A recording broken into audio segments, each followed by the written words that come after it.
এখন যদি আমি তোমার সাথে রাস্তায় বেরোই তাহলে আমার বন্ধু বান্ধবীরা আমাকে দেখে তো হাসাহাসি করবে।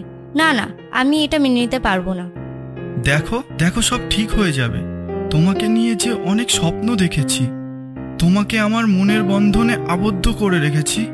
আমরা কত স্মৃতি বিজড়িত মুহূর্ত কাটিয়েছি, একসাথে বাঁচা মরার যে স্বপ্ন দেখিয়েছিলে, এই সব কিছুই কি তোমার কাছে কোনো মূল্য নেই? না, নেই। তোমাকে ভালোবেসে আমি কিছুই পাইনি। কি দিতে পেরেছো তুমি আমাকে? সত্যি করে বলো তো, যতদিন দেখা করতে এসেছো আমার জন্য কি নিয়ে আসতে পেরেছো? খাওয়ানোর মধ্যে তো শুধু খাইয়েছো 10 টাকার আলু কাবলি, তাও খেতে খেতে খাওয়ার মাঝখানে তোমার চুল এসে পড়তো আর পুরো খাবারটাই মাটি হয়ে যেত। দেখো, এমন করো না। আমি তোমার কষ্টটা বুঝতে পারছি।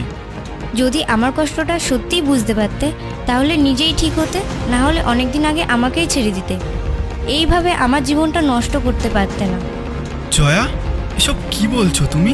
হ্যাঁ অনল, আমি ঠিকই বলছি। এই 2 মাস অনেক কিছু ভেবেছি, আর আজ যখন তোমার এই অবস্থা দেখছি তাতে আমার এটাই মনে হচ্ছে আমি বাবার বন্ধুর ছেলে সুজনকেই বিয়ে করব।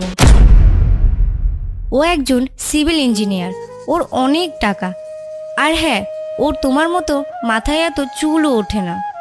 অনল, তুমি যদি আমাকে সত্যিই ভালোবেসে থাকো তাহলে তুমি আমাকে ভুলে যাও। কি? ভুলে যাব? ভুলে যাব তোমাকে? ভুলে যাব কথাটা বলতে তোমার কাছে খুবই সহজ মনে হলো বলো? কিন্তু আমাদের মতো ছেলেরা যাকে একবার মন থেকে ভালোবাসে তাকে কখনো ভুলতে পারে না। যাওয়ার আগে আমাকে আর 1টা বছর সময় দাও। আমি পুরোপুরি তোমার মনের মতো তৈরি হয়ে আজ থেকে 1 বছর পর এখানেই দেখা করব। তখন দেখব তুমি কেমন করে আমাকে ফিরিয়ে দাও। এ কথা শুনে জয় সেখানে না দাঁড়িয়ে চলে গেল। অনল ওখানেই বেঞ্চের ওপর বসে পড়ল। 2 চোখ ভরে তার জল পড়তে থাকছে। জল ভরা চোখে সে দেখতে পাচ্ছে জয় আস্তে আস্তে দূরে, বহু দূরে চলে যাচ্ছে। পাশেই একটা মেয়ে সমস্ত ঘটনা প্রত্যক্ষ করছিল। শুনছেন? অনল মাথা তুলে চোখ মুছতে মুছতে বলে, হ্যাঁ হ্যাঁ, বলুন। আমি রূপকথা। আমি দূর থেকে আপনাদের সমস্ত কথা শুনছিলাম। আপনি একটা কাজ করুন।